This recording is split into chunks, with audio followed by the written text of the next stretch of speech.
Aping, Aping, Aping. Ni hao ma.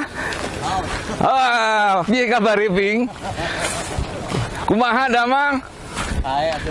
Oh, keren. Pak Edi, salam sehat selalu.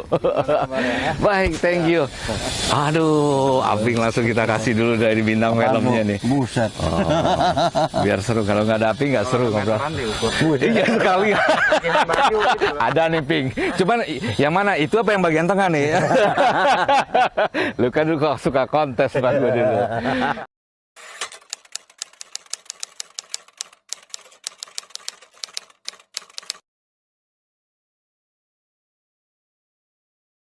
Oke teman-teman, saya senang sekali hari ini. Jadi ketemu bukan cuman apa ya, bukan cuman para teman-teman atau sahabat lama, tapi ini benar-benar suhu nih, Grandmaster. ada Pak Edi Ardio, kemudian ada di sinilah the one and the only Mr. Aping. Waduh, cas lu Ping. Nah, mungkin kita akan mulai dulu dengan Pak Edi Ardio dulu ya. Pak Edi, sharing dong ke kita itu. Awalnya bergerak hanya batu, awal kali batu hijau kan ya. Zeolit. Nah, zeolit itu kan. Lagi apa? Lagi booming lah gitu. Iya. Boomingnya di situ benar. Jadi makanya di situ saya lihat ada peluang kok ini batu lagi booming, makanya saya mau masuk ke situ. Gitu. Dari mana tuh Pak Edi? Asalnya? Batu hijau dari Sukabumi ya. Sukabumi. Itu yang batu hanya dipotong-potong lagi itu ya zaman itu ya. Mesin cuma ya pakai mesin potong keramik. Oh gitu ya? Iya, jadi bisa dibayangkan kalau ada order banyak itu yang motong berapa puluh orang. Iya. Pak Edi, tadi saya tuh di awal ketemu mengenal nama Edi Ardio, bayangan saya itu memang wah ini profesional sekali. Kenapa? Karena saat itu saya sudah mendengar Pak Edi sudah sering mengekspor. Ya. Betul ya? Iya. Jadi lagi sekitar mungkin tahun pada saat dolar itu naik ke atas, itu saya baru mulai ekspor. Jadi bisa dibayangkan lagi itu indah sekali ya saat itu ya, dolar lagi boom 98 99 itu mulai. Betul. Orang-orang pada kolaps, malah kita naik daun ya, karena banyak sekali orang bule datang kemari cari barang termasuk batu alam. Iya. 96 97 berarti. Itu saya mulai ekspor dan batunya batu Palimanan. Itu batu kita udah terkenal sampai ke luar negeri kan ya. Saya mulai di situ. Iya. Kemudian awalnya sih hanya trading aja Pak. Iya kan, hanya beli, packing, jual. Cuman ada problem itu untuk masalah presisi kan. Iya, betul. Presisi itu nggak penting di kita lagi di awal ya. Kita masang yang penting kelihatan rapi udah cukup lah. Bener. Sementara kalau kita ekspor dituntut presisinya harus sekian mili gitu kan. Akhirnya ya udahlah coba-coba buat pabrik di sana. Jadi mungkin kalau pabrik di Cirebon mungkin ya setelah 2000 ya, saya lupa ya. Mungkin 2002, 2003. Kayaknya sih itu. Nah, situ mulai motong, di situ batu Cirebon selama. Tapi kemudian ya ekspor itu terhenti karena lagi itu ada krisis global dunia tahun berapa ya? Saya lupa ya. 2004 kayaknya. Pernah ada 2004 itu sekitar ya, ada. Pokoknya seluruh dunia lah krisis ya. Karena itu jadi batu alam juga berhenti itu ekspornya. Kemudian kita mulai lagi, unfortunately batu Palimanannya ada masalah sedikit dari tambang. Saya dapat bahan tuh selalu kurang ini, jadi ada beberapa persen walaupun hanya sekedar 1% tapi bending dia Pak. Artinya persentase berdasarkan apa? Ya, dari yang saya kirim misalnya dari satu kontainer, mungkin ada 1 meter, 2 meter itu yang bending, yang melengkung Pak setelah kena. Artinya dari kena cuaca ya. Bukan presisi, cuaca. Iya. Pengaruh. Oh, ini menarik nih. Australia terutama ya. Nah, dingin ya. Oke, ini agak menarik sekali ya. Jadi batu Palimanan yang kita pikir itu batu masif ya, ternyata bisa melengkung. Iya. Jadi itu jadi masalah setelah terpasang. Itu dia melengkung, itu bisa lepas. Benar. Nah, saya coba sampai kita bikin berapa titik, kita gali-gali cari di tambang, kita nggak bisa yakin gitu ya. Jadi ya saya mutusin ya udahlah kita berhenti di situ ekspor, karena kita juga nggak mau nama kita jelek ya. Kadang-kadang mungkin kita bisa sering lihat ada batu palimanan itu sering copot ya, di dinding. Ya salah satunya kalau selain mungkin pasangannya kurang rapi, kurang bagus, karena batunya sendiri bending. Ya kalau dia dingin kayaknya. Kalau terlalu tipis batunya. Nah, jadi kalau itu maka bending itu mungkin kita harus batu palimanan tuh janganlah kita beli yang tipis-tipis nih saran ya. Ya. Jangan kita pakai 1,5 senti. Kalau bisa 2 senti lah lebih aman. Jadi udah satu tambang ya kita tahu terdiri dari beberapa layer ya. Iya betul. Mungkin layernya udah nyampe yang bahannya itu mengandung mineral apalah yang kalau kena cuaca mereka akan bending. Iya. Udah berhenti ekspor ya udah main di lokal. Baru tahu gitu ya, baru kebuka mata berdarah-darahnya main di lokal. Kenapa Pak? Kenapa nih? Kalau ini soalnya jagoannya lokal nih. Ya, ada jagoannya lokal. Ini karena beliau udah berapa tahun duluan ya. Benar. Wah masuk tuh udah masa yang. Cerita Pak, cerita itu Pak, cerita. Supaya dramanya kayak apa tuh? Ya terutama lagi awal karena saya konsentrasinya main di project. Ya, kalau kita main lokal nggak terlalu, retail nggak terlalu masalah lah ya. Mereka hanya order sedikit-sedikit nggak ada masalah. Begitu project, ya banyak masalah muncul kan.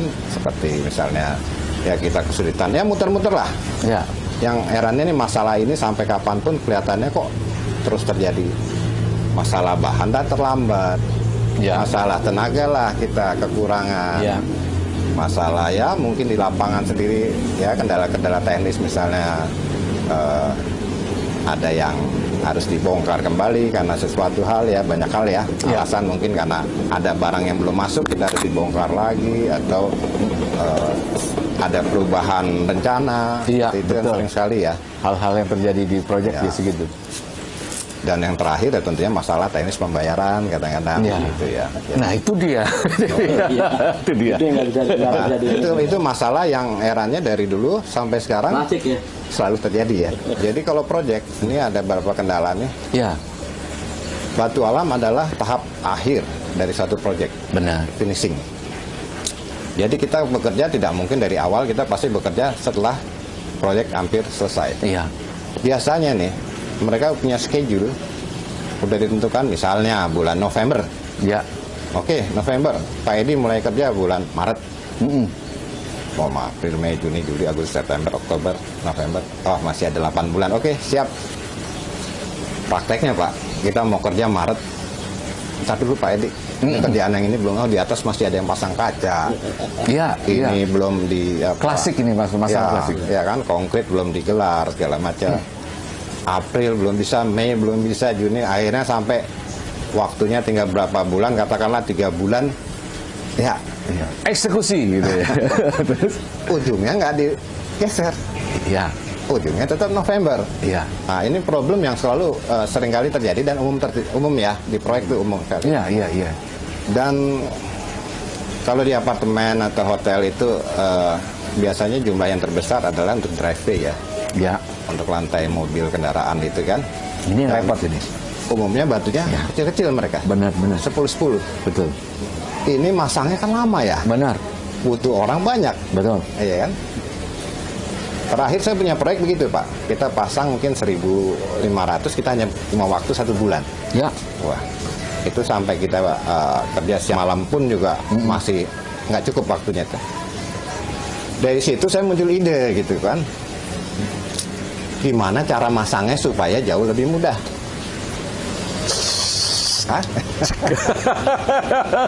Muncullah saya pikir ya, nah apa masang begini kok masalah berulang-ulang. Muncullah saya, ya kenapa nggak kita tempel aja dulu di sesuatu itu jadi ukuran mau 20-40 atau 30-60 kita tinggal pasang, kali pasang lumayan gitu kan. Nah, lahirlah jadi. Nah, dari satu masalah muncullah peluang baru saya lihat nih gitu kan. Karena saya pikir wah ini problem yang mestinya bisa terpecahkan nih gitu kan.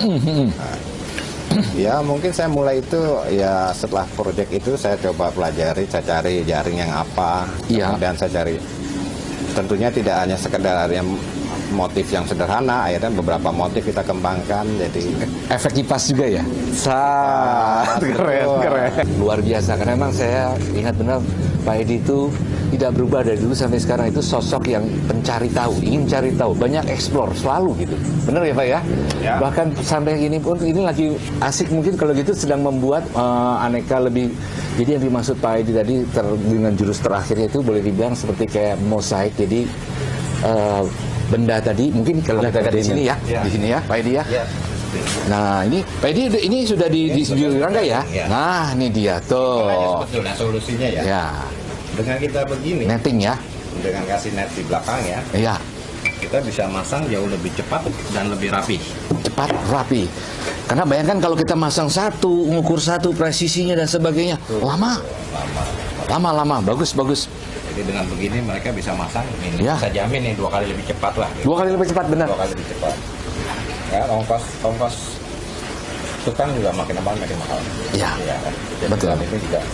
Ya, otomatis memang ada sedikit biaya lah di sini. Betul, Tapi betul. kompensasinya masih ketutup. Coba nih, ini di kita shoot nih, betapa patternnya itu manis. Nih, coba di sini, keren. Jadi tinggal interlock ya. Satu contoh ya. Misalnya ini kita tinggal masukin lagi, misalnya udah pasang, yang ini udah tinggal kita masukin lagi aja yang sisinya. Iya. Nah seperti ini, Pak Edi tadi makasih benar masukannya tadi memang simple tapi memang mewakili artinya perjuangan kita di Batu Alam, bukan cuma di Batu Alam ya, di project semua ya. Subkon sama kurang lebih dramanya seperti itu kalau terutama di proyek-proyek yang gedung-gedung ya kayak gitu. Nah sekarang kita beralih, kita sekarang dari gedung kita ke kampung-kampung ya. Amping ini kira-kira sejarahnya boleh tahu nggak sih Ping? Sebenarnya main batu tuh sebenarnya dari kapan sih Ping lu Ping? Ya.